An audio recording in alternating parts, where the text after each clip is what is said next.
At dinner, my parents sneered, "How does it feel being the failure child?" I said, "How does it feel losing your mortgage sponsor?" Then I canceled the $4,000 transfer. You know that moment when something just snaps inside you? When you've been pushed and manipulated and taken advantage of for so long, and then, in an instant, you just decide you're done.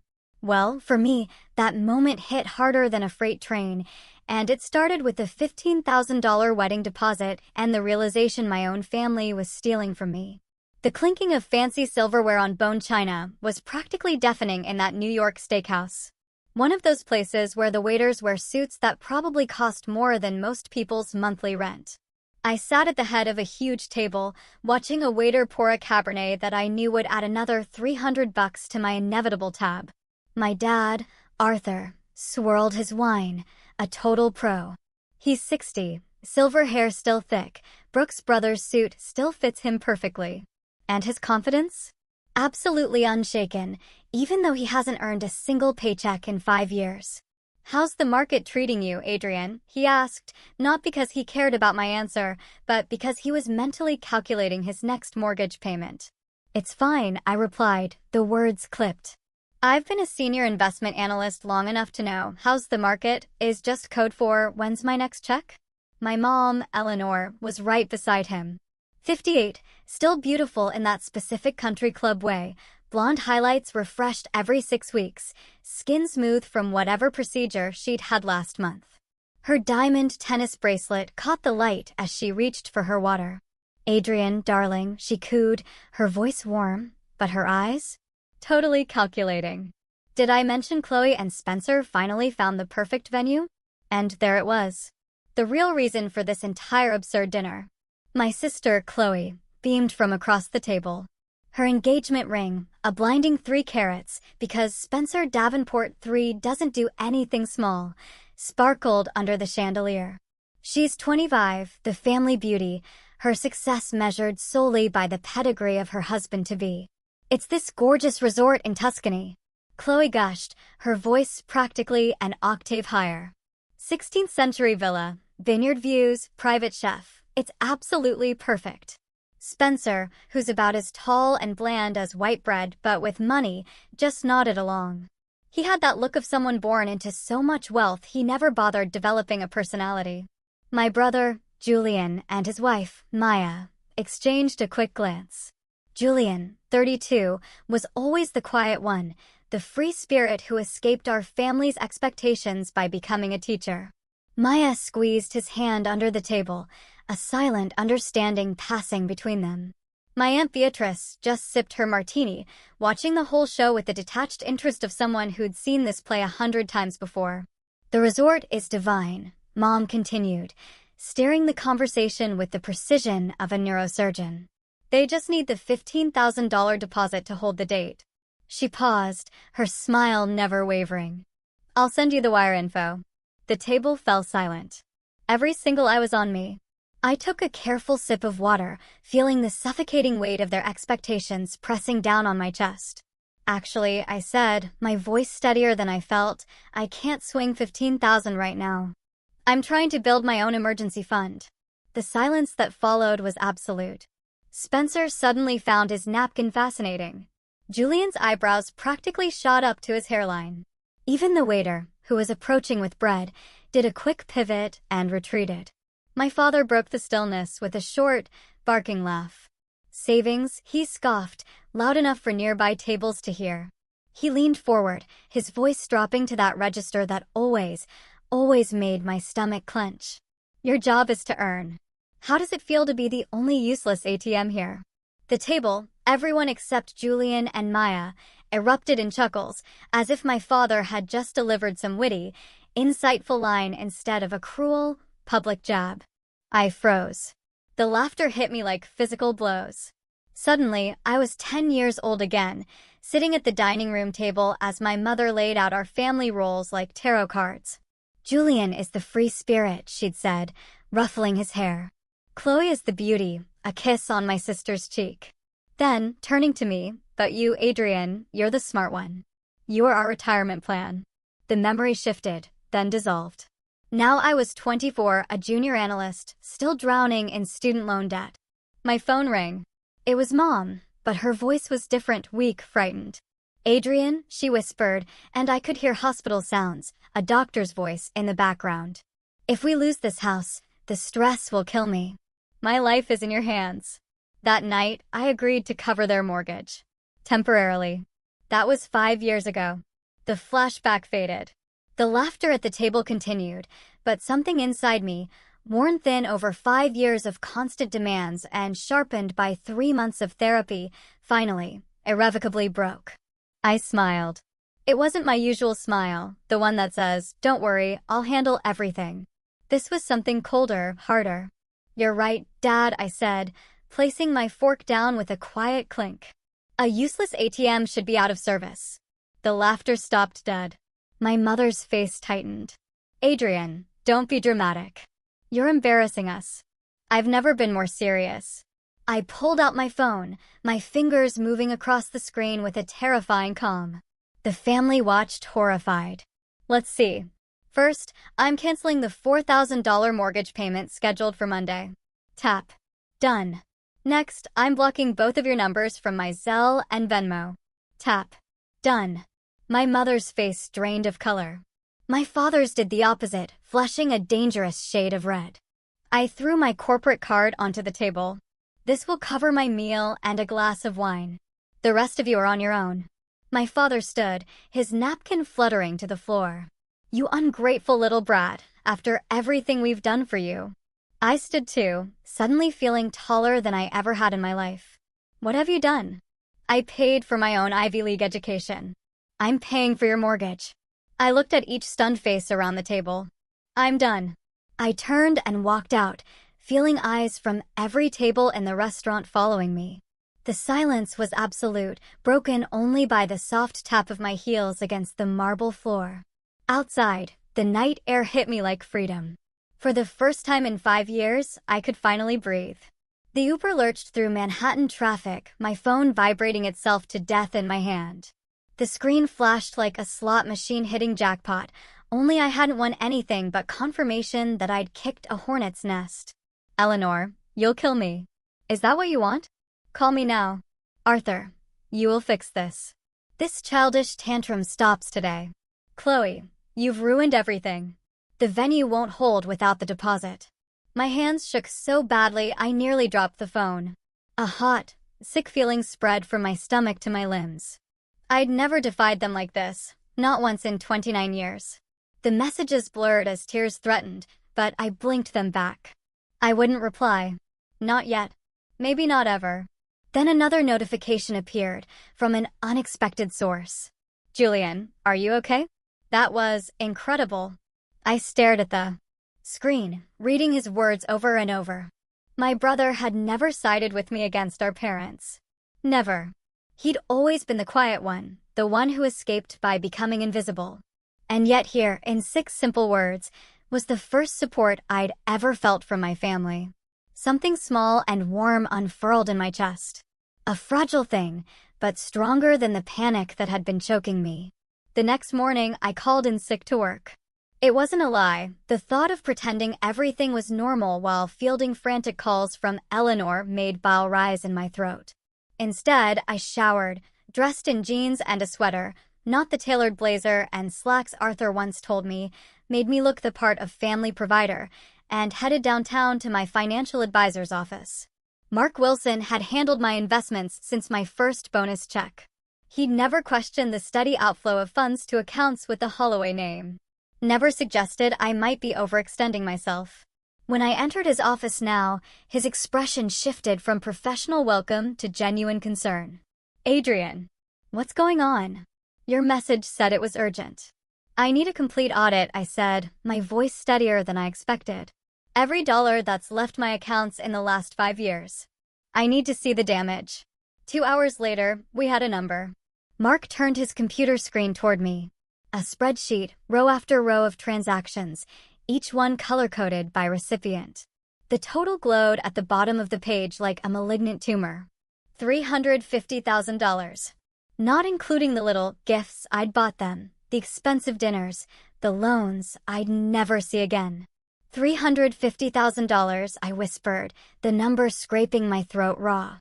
The sick feeling returned, but alongside it came a strange vindication. I wasn't crazy. The vague unease that had been growing for years wasn't paranoia, it was survival instinct. But Mark wasn't finished.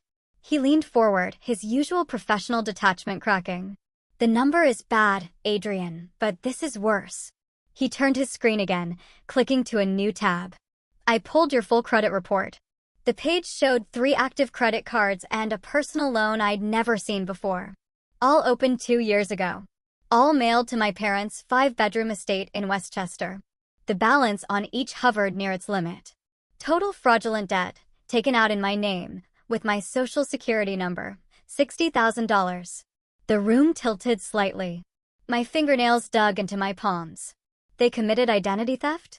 Mark said, his voice gentle but firm, this isn't just family taking advantage, Adrian. This is criminal fraud. The realization crashed over me in a wave. It wasn't just exploitation. It was identity theft. It was a crime. The sacrifices my parents always mentioned were mine. And the obligation I felt was a one-way street. In that moment, my father's face rose in my mind. Arthur, the former executive, who couldn't possibly take an $80,000 job because it was beneath him. Arthur, who somehow knew enough about credit applications and verification processes to open accounts in my name without me noticing. Arthur, whose ego couldn't stand a step down the socioeconomic ladder, but whose moral compass apparently had no issue with committing felony fraud. And beside him, in my mind, stood Eleanor. My mother, with her convenient health crises that always seemed to flare up when I questioned a payment. The emotional weapon, perfectly calibrated to keep me distracted, guilty, and compliant, while Arthur siphoned away, not just my current earnings, but my future as well. The panic I felt leaving the restaurant last night was gone now, replaced by a cold, hard clarity. This was no longer a family dispute. It was a legal matter. I thought of my therapist, the one I'd been seeing for 3 months. The one who first used the word abuse to describe my family's behavior, making me flinch and argue that they just needed help. I pulled out my phone and dialed her office. Dr. Hammond? It's Adrian Vance. I need a referral. For a financial litigation lawyer. A tough one. She didn't ask questions, just gave me a name.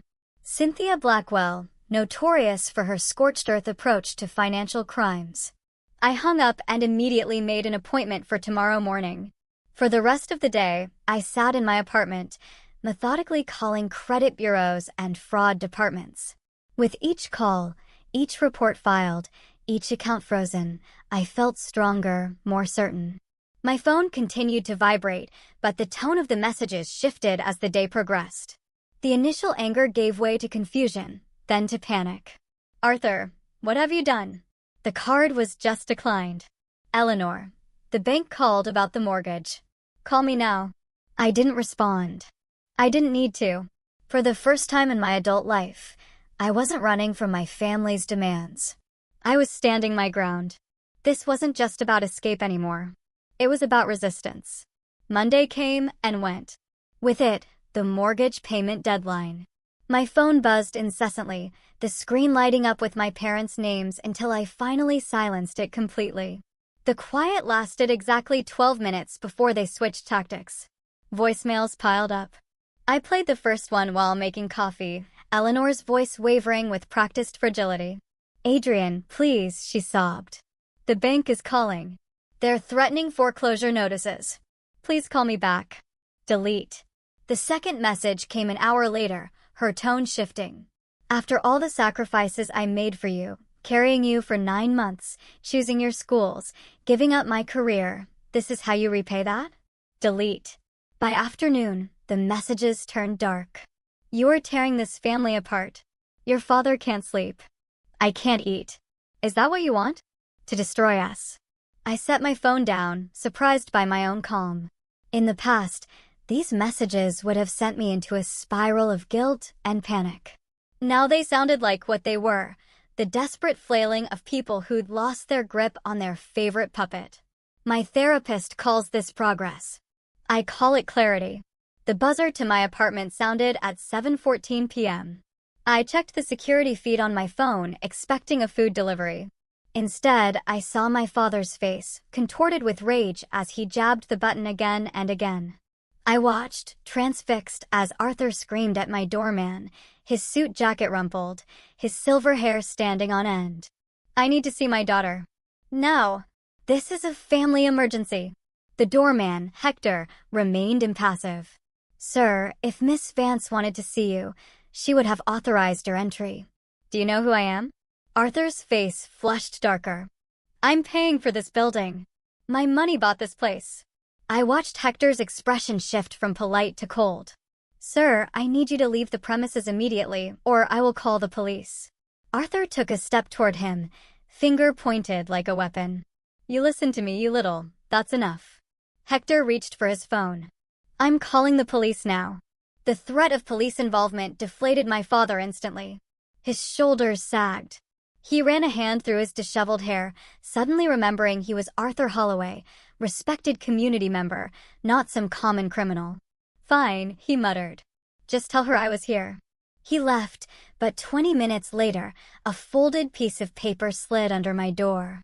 I picked it up, recognizing my father's aggressive handwriting, the pen having nearly torn through the paper in places. "UOS. Fix this." Just 4 words. Not, "I love you," or "let's talk this out," or even, "I'm sorry." Just a demand underlined 3 times, the entitlement radiating from the page. I placed it carefully in a folder marked evidence. My phone chimed with a text. "Chloe, right on cue. Addie, Mom is having heart palpitations. She's so worried. The doctor says it's stress-induced. Can you please just pay it? I'm so scared for her health." The familiar knot formed in my stomach, my sister's specialty, the guilt bomb. 3 months ago, this message would have sent me running for my laptop, ready to make the transfer while apologizing for causing such distress. Instead, I remembered the $60,000 in fraudulent debt. The credit cards opened in my name. The loans I never saw. I felt nothing but disgust at the coordinated attack. I texted back a single word, "No." Then I blocked her number too. Wednesday morning, I called my therapist. Dr. Lillian Fisher had been seeing me for 3 months, not long in therapy terms, but long enough to recognize an emergency. "I can fit you in at noon," she said, hearing something in my voice. Her office smelled of leather and Earl Grey tea. I sat in the worn armchair, recounting the events of the past 48 hours. I expected to cry. I'd always cried in this room, talking about my family. But today, there were no tears, just cold, hard anger. "They stole from me," I said, my voice steady. "They manipulated me, and now they're trying to use the same tactics to force me back into line." Dr. Fisher nodded. "What's different this time?" "I see it now. All of it. The patterns. The manipulation. The lies." She smiled, not with joy, but with recognition. "You weren't a victim, Adrian. You were a survivor of a long-term emotional siege. Now you're a strategist." Strategist. The word felt right, like armor. "So, what does a strategist do next?" I asked. "She prepares her battlefield." Thursday morning, I met my new lawyer, Martin Cohen.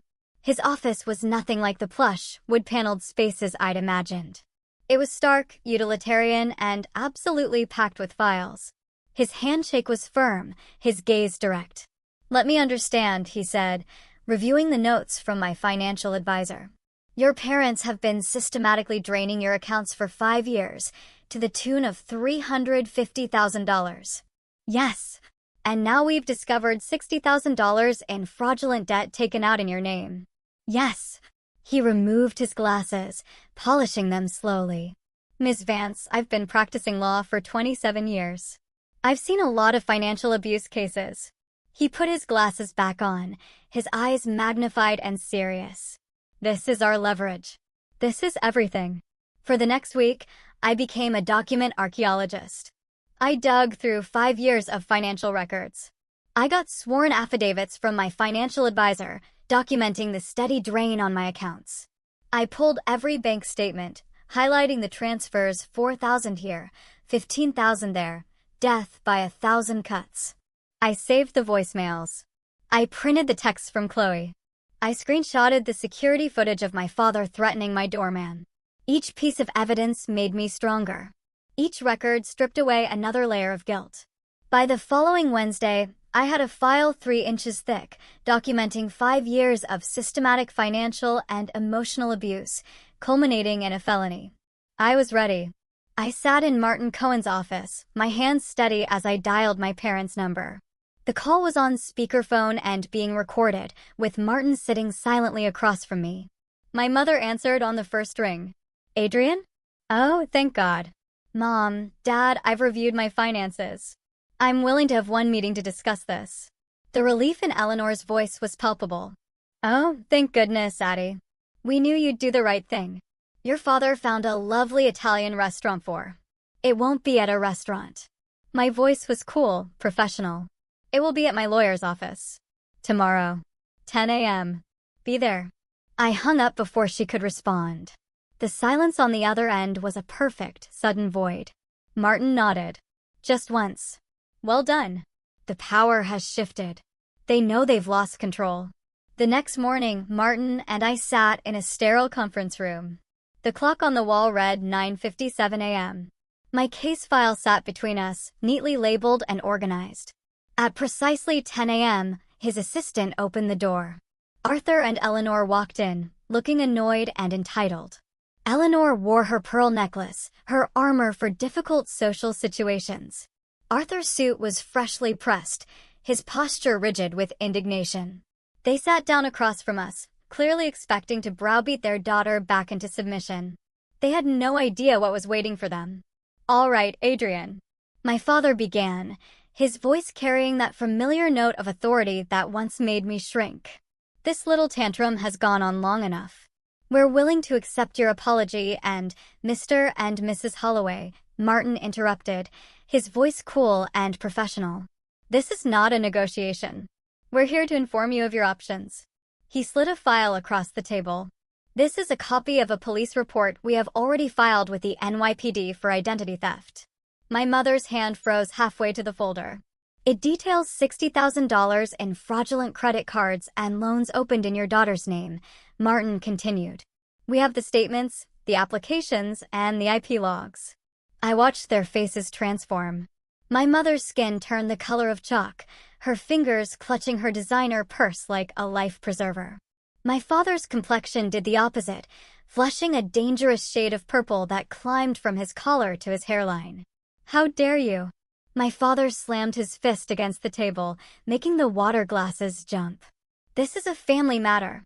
You'd send your own parents to jail over a misunderstanding." My mother's eyes filled with tears. Not the delicate, dignified kind she displays at country club functions, but the messy, desperate kind that smeared her mascara. "Adrian, how could you?" Her voice broke, her hands reaching across the table. I pulled mine back. "After all the sacrifices we made, we just needed a little help. You have so much. It was your obligation." There it was. The guilt bomb. The emotional nuclear option my therapist had prepared me for. The weapon they'd deployed countless times over the years whenever I showed the slightest resistance. I sat perfectly still, my hands folded in my lap. I watched my mother's performance, the trembling lip, the heaving shoulders, and searched for the familiar ache in my chest, the crushing weight of responsibility that had been my constant companion. And found nothing. Not anger. Not hurt. Just a vast, cool emptiness where the guilt used to live. I turned to my lawyer and nodded once. Martin continued as if they hadn't spoken, his voice as calm as if we were discussing the weather. "As I said, the report is filed. This is a non-negotiable step required by the credit bureaus to clear Adrian's name. The DA is very interested." My father's face twisted with rage. I recognized the expression, the same one he wore when I announced I wouldn't be paying for Chloe's car insurance anymore. The look that once sent me scrambling to appease him. "However," Martin said, removing another document from his portfolio, "Adrian has spoken with the district attorney. She will advocate for probation instead of jail time." My mother looked up, hope flickering across her tear-stained face. "On one condition." Martin slid the second document forward. You agree to full, immediate restitution of the $60,000. My father barked a laugh, sharp and bitter. We don't have $60,000, you know that. Which is why, Martin said, sliding over a second set of documents, you will be putting your 5-bedroom home on the market. Today, the sale will be handled by an escrow company we've selected to ensure the $60,000 is paid directly to the creditors. The silence that followed was absolute. I watched the truth settle over them like ash. They were trapped. It was either sign the papers or face a felony conviction. Their family matter had become a legal execution. My father's hands, the same hands that once ruffled my hair when I brought home straight A's, the same hands that signed loan applications in my name, began to tremble. My mother's shoulders slumped, the fight draining out of her like air from a punctured balloon. You can't be serious, my father said, but the bluster was gone. His voice sounded old, suddenly hollow. Your daughter is deadly serious, Martin replied. Sign the papers or the DA moves forward with charges. Your choice. My mother looked at me, really looked at me, perhaps for the first time in years. Not as the retirement plan, not as the ATM, but as a person with boundaries she'd violated. How will we live? She whispered. The words should sting. They should activate the caretaker programming buried deep in my DNA. But I thought of the $350,000 I'd already given them. I thought of the lies, the manipulation, the identity theft. I thought of 5 years of my life spent working 60-hour weeks to maintain their lifestyle while neglecting my own future. That, I said, my voice soft but steady, is not my problem anymore. My father's jaw worked, his pride warring with his self-preservation. Finally, he reached for the pen Martin offered. This isn't over, he muttered as he signed. But we both knew it was.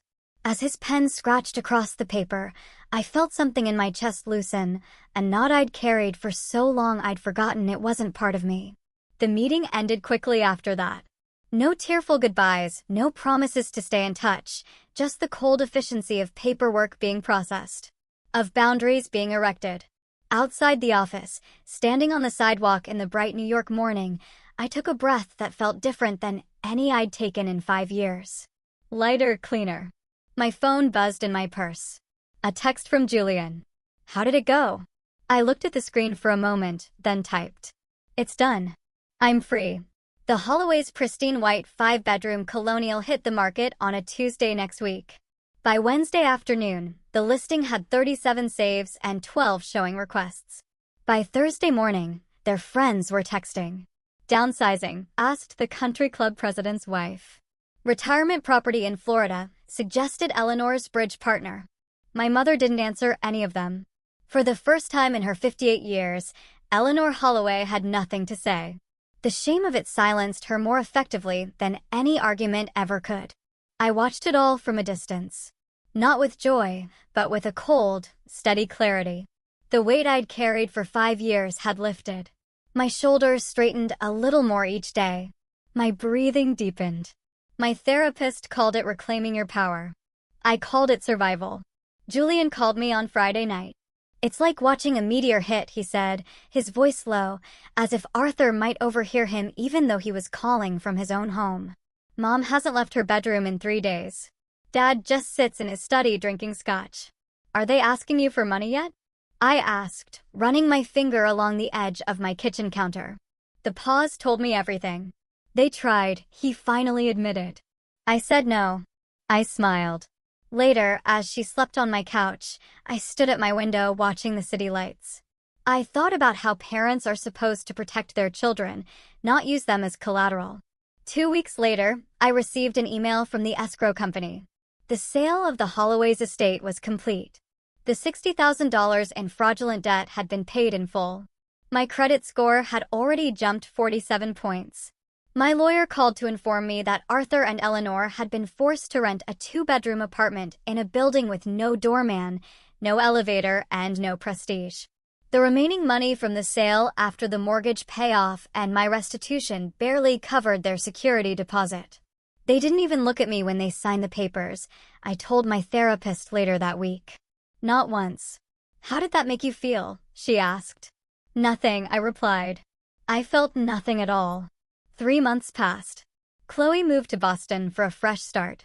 Julian and Maya had me over for dinner twice a month. I cooked more. I slept better. I dated a little. I breathed. Then, on a Tuesday evening as I was reviewing quarterly projections, my phone rang. Unknown number. I almost ignored it, but something made me answer. Adrian. My father's voice. Smaller.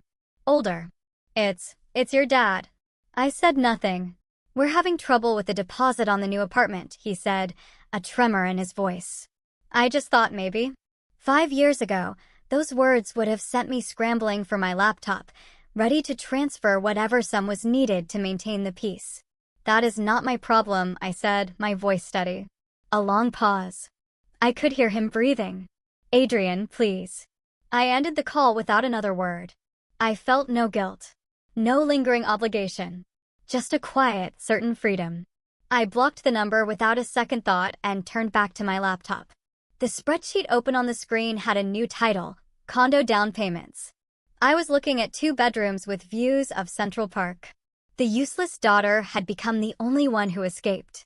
18 months later, morning sunlight streams through floor-to-ceiling windows, painting golden rectangles across hardwood floors.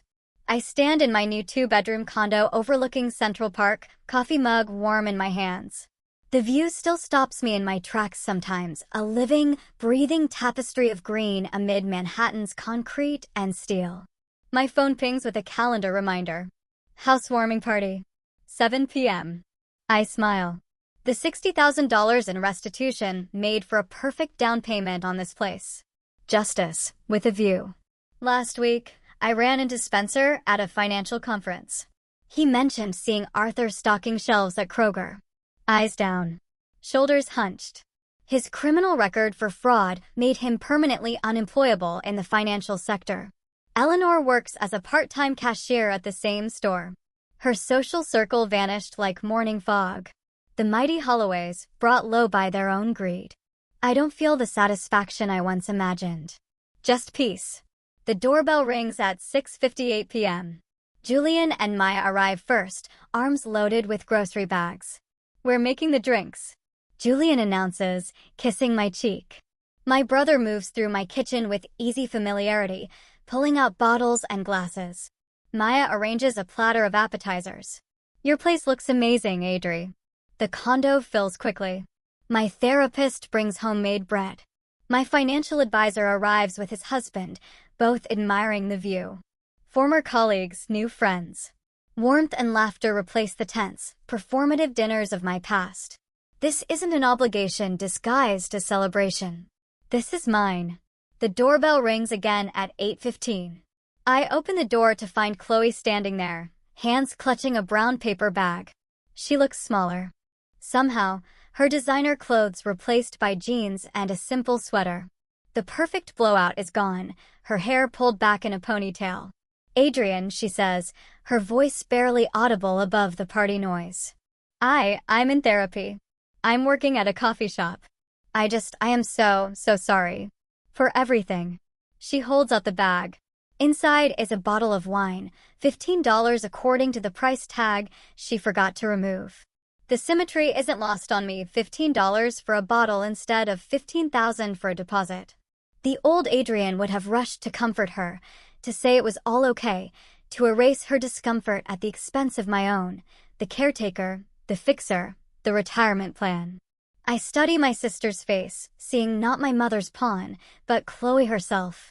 Humbled. Human. Thank you for coming, Chloe, I say simply, stepping aside to let her in. It's not absolution. It's not instant forgiveness. It's a door barely open on my terms. My phone buzzes in my pocket. I glance at the screen, an email from my mother. I delete it without reading. My parents were not invited. Later, when the noise inside grows too loud, I step onto the balcony. The park stretches below, streetlights tracing its paths like strings of pearls. Behind me, glasses clink and laughter rises. Julian tells a story that makes everyone howl. Chloe sits quietly in a corner, talking with Maya. I take a sip of wine and feel the cool air on my face. For 29 years, I lived as someone's investment, someone's safety net, someone's ATM. Standing here, watching the city lights shimmer against the darkening sky. I am none of those things. I am just Adrian, and I am free.